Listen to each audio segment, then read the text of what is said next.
না না ও মাই গড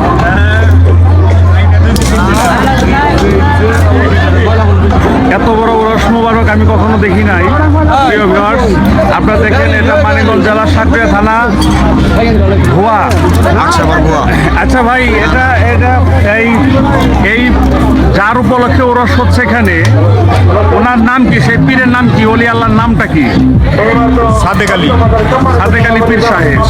আচ্ছা আচ্ছা, তো ওনার এখানে মোটামুটি প্রতি বছরে 79তম।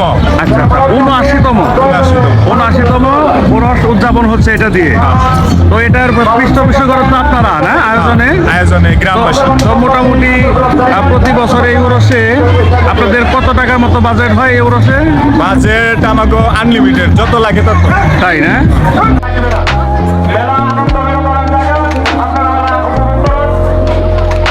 প্রিয় দর্শক, এই সেই অলির রোজা মোবারক। এখানে অনেক হাজার বছরের প্রাচীনতম দুইটা কদম গাছ রয়েছে। দুইটি কদম গাছ রয়েছে এবং দুইটা গাছ অটোমেটিক ভাবে এখানে জন্ম নেয়। এই গাছ দুটি অনেক অনেক প্রাচীনতম। এই গাছ দুটি কে বীজ রোপণ করেছে এটা কেউ বলতে পারে না। ঠিক আছে, তো এটা অনেকেই বলে কি ভাই, এটা কিভাবে হয়েছে কদম গাছ দুইটা? কদম গাছ আমাদের শোনা মতে আসলে মূলত আল্লাহ প্রদত্ত হয়েছে। আচ্ছা আচ্ছা, তাহলে একটু মুরব্বীর কাছে শুনি।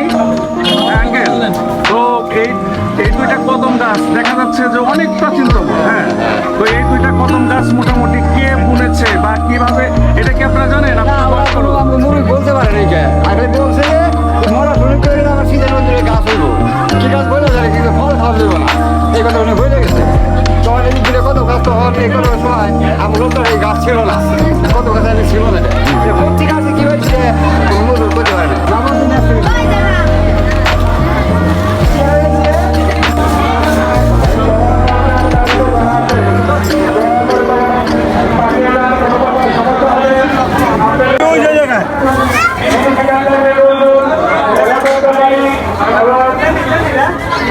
ওই যে বড় কইজন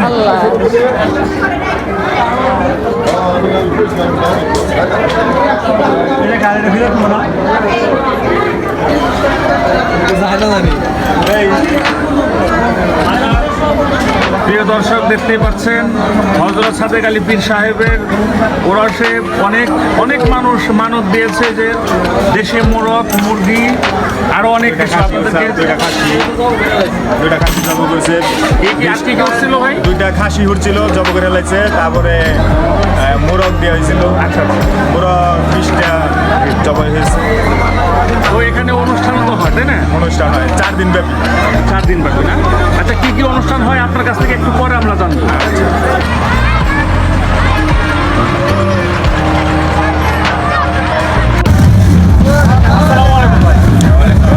তো আপনি তো রহমান ভাই তাই না?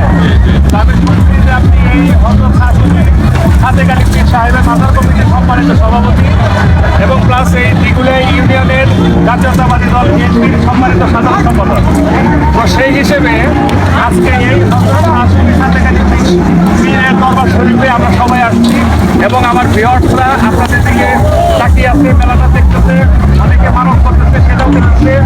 তো আপনার সেই হিসেবে, সভাপতি হিসেবে এই মাজার কমিটির উপলক্ষে আপনার কিছু মূল্যবান বক্তব্য এবং তথ্য জানতে চাই। আর তথ্যটা হলো যে এই পীর সাহেবের যে কবর যেখানে, মাজার যেখানে, সেখানে উত্তর দিকে একটা কদম গাছ এবং দক্ষিণ দিকে একটা কদম গাছ। তো দুইটা কদম গাছ অনেক প্রাচীনতম। তো এই হিসেবে আমাদেরকে একটু তথ্য দেবেন এবং সম্মানিত সভাপতি মাজার কমিটি হিসেবে আপনি কিছু মূল্যবান কথা। ধন্যবাদ।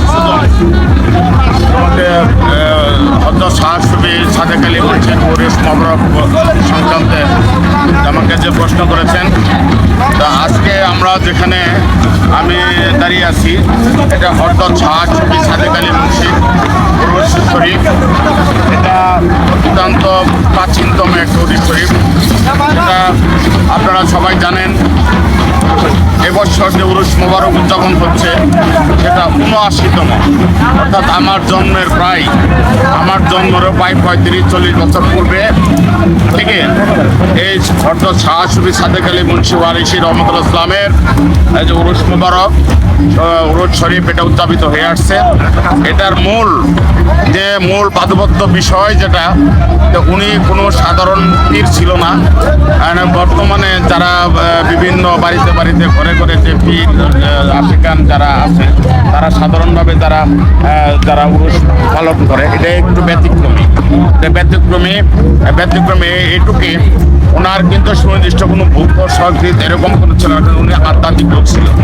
উনি মৃত্যুর পূর্বে আমরা শুনেছি, আমাদের গুরুজনরা বলেছে, আমাদের এলাকার আমাদের সিনিয়র সিটিজেন যারা ছিল তাদের মুখে শুনেছি, উনি মৃত্যুর পূর্বে উনি বলে গিয়েছিলেন যে আমার মৃত্যুর পরে আমার পায়ের নিচে এবং আমার যে সিধান মানে মাথার কবরের যে মাথার যে সাইডে এই উত্তর দক্ষিণে দুটা গাছ জন্মাবে। তোমরা এই গাছ দুটো তোমরা নষ্ট করো না, ভেঙো না, এটারে তোমরা দেখভাল করে রাখবা। এবং ওনার জীবদ্দশায় উনি মুখ দিয়ে যেটা বলেছে, উনি যেটা মুখ দিয়ে বলছে, অগ্রিম অনেক কথা বলেছে, অনেক তখন ওই সময় বেশ কিছু প্রাকৃতিক দুর্যোগ হতো, মানুষের অসুখ বিসুখ বিভিন্ন কিছু হতো। উনি নামাজ পড়তো, উনি রোজা করতো এবং খুব আধ্যাত্মিক লোক ছিল। ওনার যে অনেক মুখের যে জবান, উনি অগ্রিম যে কথাগুলো বলতো প্রায় প্রত্যেকটাই আসলে বাস্তবে রূপ নিত। যা হোক, এটা ওনার স্মৃতিচারণ, ওনার যে কর্ম, ওনার যে ভবিষ্যৎবাণী, উনি যে সমস্ত কথা বলেছেন তাকে স্মরণ করার জন্যে আমাদের গ্রামবাসী, আশপাশের যে গ্রাম, আমাদের অত্র দিঘিলা ইউনিয়ন সহ বরাক, পাকুটিয়া বিভিন্ন গ্রামে তার যে শোভানদ্ধি ছিল, তার যে শুভাকাঙ্ক্ষী ছিল, সেটা স্মৃতিচারণ করার জন্যে আমরা প্রতি বৎসর পৌষ মাসের চাঁদের 11 তারিখে ওনার উরুস মোবারকটি উদযাপন করে আসছি। আজকে আপনারা জানেন এটার সব প্রণোদিতভাবে এখানে যে শত লোক এখানে কাজ করছে স্বেচ্ছাসেবকের ভিত্তিতে। আমাদের এখানে প্রায় 200 ভলেন্টিয়ার কাজ করে এবং অত্র গ্রাম সহ আশপাশের গ্রাম থেকে বিভিন্ন লোকজন এসে স্বেচ্ছায় সেখানে শ্রম দেয়। আপনারা জানেন এই যে এখানে প্রায় 1000 লোক, 2000 লোকের প্রায় রান্নাবান্নার কাজ চলছে। আমাদের সন্ধ্যার পরে আমাদের এখানে তবরক বিতরণ হবে। এরপরে আগামীকাল থেকে এখানে আমাদের সাংস্কৃতিক অনুষ্ঠান আছে। সাংস্কৃতিক অনুষ্ঠানের মধ্যে আমাদের প্রধান অতিথি হিসেবে আমাদের এখানে উপস্থিত থাকবেন আমাদের মানিকগঞ্জ জেলা বিএনপির সংগ্রামী সভাপতি ও বিএনপি চেয়ারপারসনের উপদেষ্টা, আমাদের অত্র এলাকার মানিকগঞ্জের ভবিষ্যৎ কাণ্ডারী আমাদের প্রিয় নেত্রী আফরোজা খান রীতা আপা এখানে প্রধান অতিথি হিসেবে এখানে আগমন করছে। অনুষ্ঠিত হবে আগামীকাল থেকে আমাদের এখানে আগামীকাল সন্ধ্যা 6টার পরে আমাদের প্রিয় নেত্রী আফরোজা খান রীতা আপা এখানে প্রধান অতিথি হিসেবে উপস্থিত থাকবেন। ওনার আগমন উপলক্ষে এখানে সঙ্গীত পরিবেশন করবেন চ্যানেল আই খুদে গানরাজের শিল্পীবৃন্দ এবং কুষ্টিয়া লালন শিল্পগোষ্ঠীর শিল্পীবৃন্দ। এরপরে আমাদের রয়েছে নাটক, দু তিনটা নাটক আছে, সেটাও আমরা এই মেলার সৌজন্যে আমাদের মেলা কমিটির পক্ষ থেকে আমরা এটা আপনাদের জন্য নিবেদন করবো আর কি। দিঘিলা ইউনিয়নের সম্মানিত জাতীয়তাবাদী দল বিএনপির সম্মানিত সাধারণ সম্পাদক সাহেব এম আব্দুর রহমান ভাই, আপনাকে ধন্যবাদ। এবং আপনার পরিচয়টা জানতে পারি ভাই? আপনার পরিচয়টা? আচ্ছা আঙ্কেল, আপনার পরিচয়টা? আমার নাম সালোয়ার হোসেন, আমি দিঘিলা ইউনিয়ন বিএনপির সিনিয়র সহসভাপতি। আচ্ছা, আপনার? আমি মোহাম্মদ আতিকুর রহমান, দিঘিলা ইউনিয়ন বিএনপির প্রচার সম্পাদক। আপনার পরিচয়টা? আমি মোহাম্মদ জসিমউদ্দিন দিগলিয়ানের দপ্তর সম্পাদক বিএনপি। তো ধন্যবাদ আপনাদের সবাইকে আপনাদের সাক্ষাৎকার নিয়ে। তো আমারও অনেক ভালো লাগলো। তো প্রিয় ভিউয়ার্স, আপনারা চলে আসবেন মানিকগঞ্জ জেলার সাটুরিয়া থানার দিগুলিয়া ইউনিয়ন এবং ভুয়া গ্রামে, সম্ভবত এটা 5 নং ওয়ার্ড। আর হযরত শাহ সুফি সাদেক আলী পীর সাহেবের ওরস মোবারক। আসসালামাইকুম। এ হচ্ছে আমাদের 5 নং ওয়ার্ডের ইউপি সদস্য মেম্বার জনাব শফিকুল ইসলাম শফিক সাহেব, অত্র কমিটির মাজার পরিচালনা কমিটির সম্মানিত সেক্রেটারি, দুঃখিত সিনিয়র সহসভাপতি। আয়োজনের দিক থেকে কীরকম কী করছেন কাকা এবার? আয়োজনের মধ্যে হলো এটা ব্যাপক একটা আয়োজন, মানে আমাদের মানে গ্রামের হলো একটা ঈদের মধ্যে একটা উৎসব। যেমন 2 ঈদের মধ্যে আমরা একটা উৎসব পালন করি, তো ওই রকমই আমাদের গ্রামের মানুষের হলো একটা উৎসব। সারা বছরের মধ্যে একদিন আমরা এই উৎসবটা পালন করি দীর্ঘ 5-7 দিনের মধ্যে। আর আয়োজনের মধ্যে বিভিন্ন মানত আসে, বিভিন্ন দোকানপাটের কালেকশন হয়, এই দিয়েই বাজারে যে মানে আয় হয়, এই আয়ের আমরা হলো বাজারে মানুষ পরিচালনা করি। আর আমাদের কোনো এমনি কোনো সমস্যা নাই, কারণ আমাদের হলো তবারক চম্পন নিছে, তবারক হলো মানে 15-20 তবারকগুলো রান্দায় বেরিয়েছে, প্রায় 7 থেকে তবারক খাইব, মানে হলো অস্বাভাবিকভাবে খাইব, সমস্যা নেই কোনো। মেম্বার সাহেব, আমি একটা প্রশ্ন করি। জি। এই হযরত সাদেক আলী পীর সাহেবের যে 2টা কদম গাছ, এটা উপলক্ষে তো একটা রহস্য আছে, একটা রহস্য, কাহিনী আছে। অবশ্যই রহস্য আছে। তো এটা যদি আপনার জানা থাকে আপনি একটু কারণ এটা বলেন, আমরা শুনি। মুরব্বীরাই বলছে যে খালি পানি কোনদিন জাল হয় না। তাহলে একটা মাজার শরীফ, এটা দীর্ঘ আমরা 79 বছর ধরে আমরা মানে মাজার পরিচালনা করে আসতেছি মুরব্বীরা, তার মধ্যে আমরা মানে নেক্সট আমরা চলতেছি 79তম। এটা হলো উনি একজন কামিল মানুষ ছিল, উনি একজন মুন্সি ছিল, উনি নামাজ টামাজ পড়তো, উনি আধ্যাত্মিক জগতের লোক ছিল।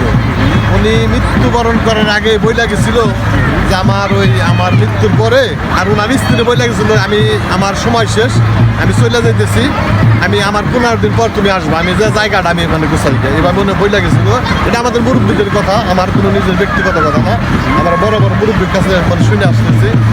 আর ওনার বই লাগেছিল যে আমার শীতানে বইতানে মাথার আর পায়ে দুই পাশে 2টা গাছ উঠবো, এই 2টা কদম গাছ উঠবো, এই গাছগুলো যেন কেউ ক্ষতি না করে, এটা দেখে রাখতে হবে। এই বংশধর যারা আসছিল, এই পাশে এরা এলো বংশধর। এই কথাটা বইলা যাওয়ার পরও তার মতো আস্তে আস্তে গাছ বড় হয়। এই গাছে যদি হঠাৎ করে কোনো কারণে ঝড় বৃষ্টিতে যদি কোনো ডালপালা যদি পাতা পড়ে, যেমন পাতা বাদ করলে পাতা পড়ে যায়, এই পড়ে গেলে পরে এই পাতাগুলাই কেউ ছয় না।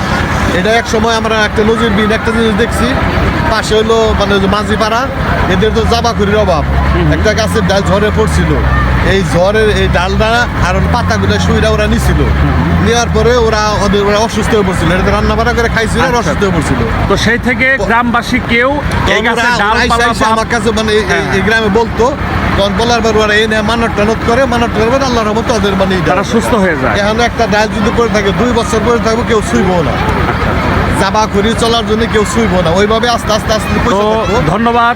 এবার এই কয় নং ওয়ার্ডের মেম্বার? 5 নম্বর ওয়ার্ড। ধন্যবাদ দিগুলিয়া ইউনিয়নের 5 নং ওয়ার্ডের সম্মানিত জনপ্রতিনিধি। তো ধন্যবাদ আপনাকে আমাদেরকে সময় দেওয়ার জন্য। তো দর্শক, ওই হচ্ছে কদম গাছ, আপনাদেরকে অনেক কাছ থেকে কদম গাছটি আমরা দেখিয়েছি অনেক আগে।